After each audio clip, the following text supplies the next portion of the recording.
Hi guys, so in this video we will be seeing how we can customize the color of the light and how we can also customize the background.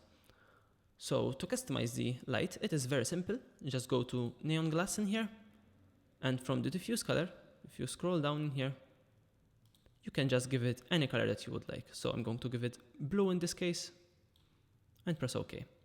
Now also don't forget to give the neon light color, and you can give it the same color in here. To make sure that it has the same color, you can also copy this code in here. So just copy here, press OK, then go to neon light and paste in here. Let's paste it right over here, and there we go, press OK. And as you can see, we have updated the color very easily in here. And if we press OK, we can see how that updates in here. And if we turn this to full render in here, we can see how that neon now is looking. We have a very nice effect in here going on. So let's go ahead and see how we can now change the background to use the background that we would like. So let's go inside scene setup. Once again, let's wait for it to open up, and there we go. And in here, if we close the neon design group, we can see that we have a background group in here. And if we open that up, we can see that we have these different models in here, these different backgrounds. So first you have the reflection, you have the glow, and these two you can just switch on off depending what you would like. So if you would like to remove the reflection from the background, you can switch that off. If you would like to remove the glow from the background, you can switch that off. And you would see the effect of this if you press OK. So if you press OK, you can see how the glow and the reflection have been removed from the background. I would like to keep those, so I'm just going to go back and tick them back on. So let's just tick them back on. And then here you have the different materials that you have available. So in here you have a stone surface, a stone wall with bricks, plaster, wooden planks, and a paper texture. Then you have a custom background, which you can place any image into it as well. So let's see how we would switch between the different backgrounds. And to do that, we're going to hide this one that we have selected.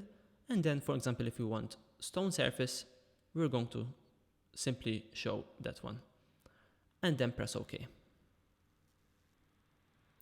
Now, that would update right over here. But one thing that you need to remember is that when you change your material, you need also to change the textures that go with that material.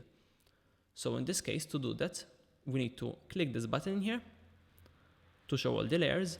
And in here, we have the textures that feed inside that material. These 5 textures in here. And to change those, what we can do is we can go to project, then go to select textures here, open that up. And since we have selected a stone surface texture, we can go to stone texture in here, open that up, and simply change these textures. Now to change these, we're going to click this so that it updates quickly. Then we're going to simply click the layer in here, hold Alt on our keyboard, and then just drag and drop on it. So once again, just hold Alt on your keyboard and drag and drop on it. And you just need to match these like this. So once again, hold Alt on your keyboard and drag and drop on it just like that. And if we untick this, we can see how this texture have updated on our light. And in here you can see how this would look now. Very nice effect in here. So that is the stone texture. Now, just like that texture, we have some other materials in here. So if we go back in here, inside the effect controls and scene setup, we can see that we have a stone wall with bricks. And if you would like to use this, for instance, we can just simply select that, press OK. Then you can see how immediately it updates our material. Then all you need to do is simply go in here, find the bricks, and let's click this, and then just update them like this. So hold Alt and drag and drop. And you can see how you can work inside the project. And if we untick this, it updates very quickly like that. So very nice effect. This one I really like in here. So you can go ahead and customize and choose the background that you would like. Now with some of the textures, you don't have all the textures in here, but don't worry. So for instance, paper, you have only paper. And if you would like to use paper, for instance, what you're going to do is you're going to change just the diffuse in here and just change it with paper. And don't worry about the rest, it would still work well. So for instance, in plaster, we have reflection, but we don't have AO, ambient occlusion. So don't worry about that, just change the rest, change the diffuse, the normal, the specular, and the reflection. And don't worry about ambient occlusion, just leave it as it is. It would work well still. So that's it for the backgrounds. Now, another thing that you have in here is that if we go back in here, you can see that you have some more textures when compared to the number of materials in here.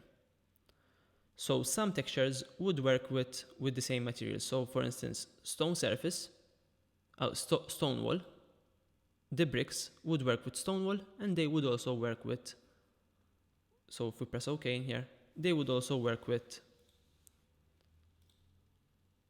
the cobblestone here. And also with marble texture, for instance. So you can just mix and match the materials with the textures that you want, and of course it would create a unique look for you. So that's how the textures would work. Now the last thing is that you can also give a color to your texture. So if we go to scene setup once again, you can, after you select the material that you want, you can go ahead and open it up, select it from here, and just like we did before, you can give it a different color from here, from the diffuse. And press OK. Press OK. And as you can see, it updates the color of the material as well. So that is how you would update the color of the material. So I'm going to undo this since I would like it in white. And then one last thing would be that you can also use your own image as a background, your own image. So to do that, I'm going to go to the project window in here. I'm going to close this folder for now, and I'm going to drag and drop an image file. So let's open our Explorer in here and simply drag and drop our image file right over here. And it pops up in here. I'm going to place it inside the textures for now folder so that it is organized in here. And all you need to do is you're going to go to the background composition here, double click on that, and simply drag and drop that in there. Press S for scale to make it fit in here, scale it up. And there you have it. Now another option that you have is you can toggle this on to introduce some blur over the image in here. And you can increase the blur from here. And now if we go back to our main comp, Full HD, of course, nothing would change. But if we go inside Element 3D Color 01 in here and go to Scene Setup, now what we need to do is we need to hide this stone wall material and show the custom background image material and press OK. And that would automatically update in here, as you can see. And now if you do any changes to the background in here, for instance, remove the lens blur, that would automatically update in here. So as you can see here, the blur has been removed. So that's it with the backgrounds. I'm going to undo these two last steps to go back to our stone wall texture, since this is the texture that I want. But you have all those features if you'd like to use them with all the different materials and also the custom background that you can use. So let's go ahead and stop this video for now, and we'll jump into the rest of the features in the next videos.